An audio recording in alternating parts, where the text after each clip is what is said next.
Yeah, I've got to say, this must be how certain people felt in the 1960s about the towering political figures who were murdered then. And make no mistake, for Republicans, for conservatives, for young people around the world who were interested in what he had to say, Charlie Kirk is as big as any of those figures that were taken in the 1960s. Yes. If the left does not comprehend how important he was to us on the right, they're going to find out. I mean, there's a reason that President Donald Trump was the first to comment that he lowered the flags to half staff, ordered them lowered in the country, that Barack Obama, Joe Biden have both issued statements, and good statements. No mealy-mouthed, anything in there, just good, solid statements. There's a reason for this 31-year-old kid living out of Arizona who in 2016 was Don Jr.'s bag boy, literally was carrying Don Jr.'s bags. And 10 years later, not even, had changed the world. It is not an overstatement to say that Charlie Kirk delivered the youth vote to Donald Trump almost single-handedly, something that no Republican had ever gotten. No one even bothered. Young people they don't vote Republican. They're idealists who vote Democrat until they grow up and realize what folly that is. And then they come over. But Charlie said, no, they can be reached. We're seeding an entire group of people that we don't need to seed, and put his money where his mouth was, devoted his entire organization to going where? To places Charlie never attended. He did not go to college. He never went to college. Life was his college.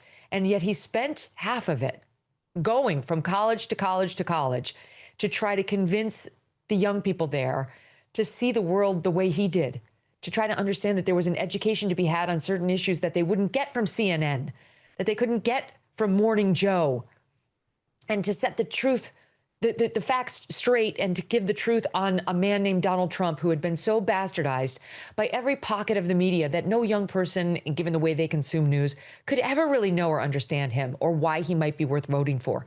He delivered that election to Donald Trump, at least a large faction of it. Even Trump knows that. Trump doesn't comment on random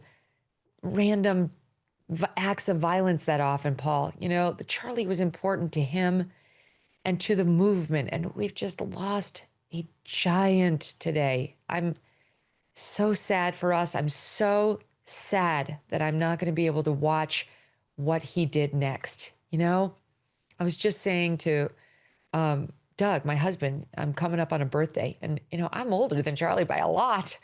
And I was like, gosh, when Charlie's my age, I'm going to be like 80 or close to 80. And I said, and Charlie will be president. I said, or he will have already served 2 terms as president. Like, he was on that trajectory. And just, on a personal note, he had just been on the show within the past month. I was going to join him on one of these college tours literally in 2 weeks in Virginia.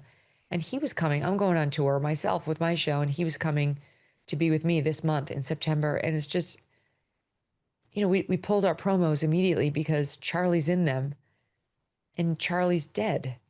Charlie's gone. I'm in the just complete denial phase of grief. It just doesn't seem possible that someone that big and that important could be gone.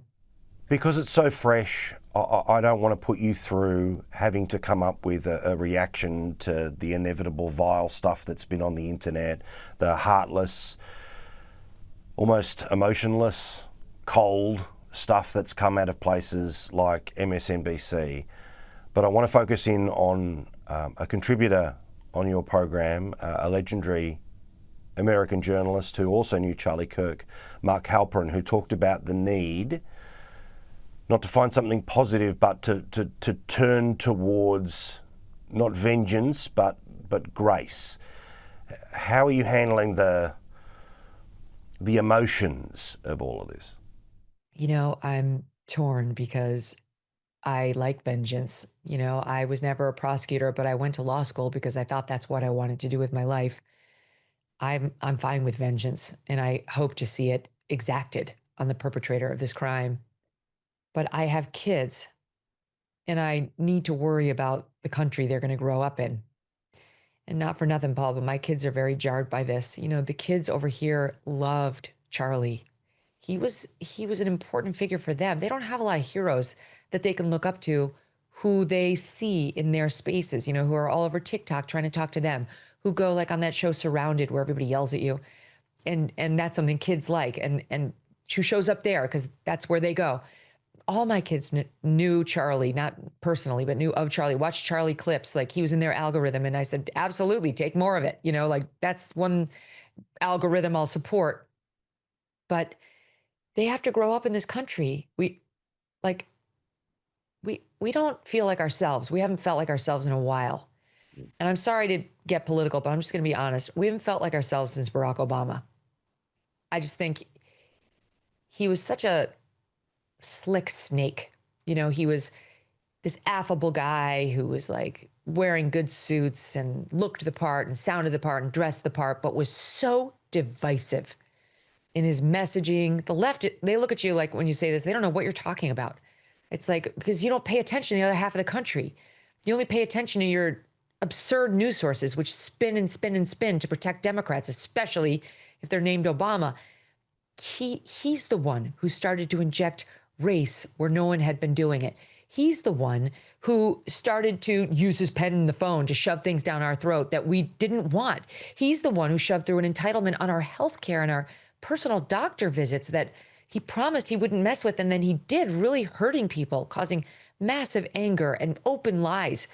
He never missed an opportunity to twist the knife on the racial issue. He would do it subtly and in his own way, but it was very clear what he was doing.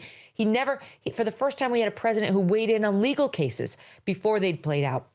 We never did that. That was a taboo that had never been crossed before him.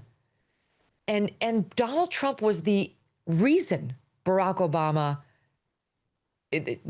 reverse that. Barack Obama was the reason Donald Trump came about, that he was born as a political figure. They say Trump's divisive. He was the antidote. He was the answer to the divisiveness of Barack Obama. And we just haven't felt like ourselves for years now.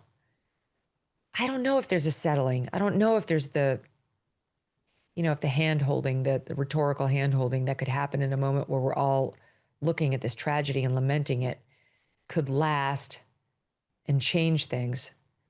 But I have to hope for it because, again, I have children who need to live here, who need to grow up here, who need to stay here. I genuinely hate to ask this, but you were due, as you've mentioned, to go out on tour in the next few weeks. Not something as open as what happened today, where literally it was in the middle of a university square, but you and many other people in America don't just broadcast, but you go out there, you do shows, you are in front of hundreds and thousands of people at any one time. How are you feeling about your security and how you will have to interact for the next little while? I mean, it's certainly going to be on my mind more now than it has been. My general approach to security is I have a team that worries about it, so I don't have to. Good. Because it's a very difficult way to go through your life, having to worry about that kind of thing. You kind of can't do what we do if you are actively worried about it. But, I'll say this, I'll feel a lot better when they catch the shooter. I don't know, what does that guy's list look like? What does he have one? Is it a political motivation? Is he targeting people who say the things Charlie says? Because yeah, I say those same things. And my friends say those same things. You say those things. Like, of course, all of us in the public eye need to wonder what was the motivation here. Whatever it was, he should be executed. He should be tried, prosecuted, and when found guilty, put to death. But in my own life, yeah, we're going to have to take a look at what that looks like, Paul. I just announced this week, as I mentioned, that I'm going on tour. It's like the timing of this is very interesting. It's like I have never taken the show on tour before. I don't do a ton of live events. And, for the first time, I hadn't even considered, like, will there be magnetometers at the events? I hadn't even considered that. And now those are the kinds of questions I'm sure we're all going to have to ask. Thanks for talking, Megyn. It was extraordinary to see you handle this in real time on your program. I'm so sorry that you lost your friend. in Charlie Kirk. But from the other side of the world, this is a person who has changed the world, in my view, for a better place. And I'm so sorry that your mate's gone. Love you too, Paul, and your audience. Thanks so much.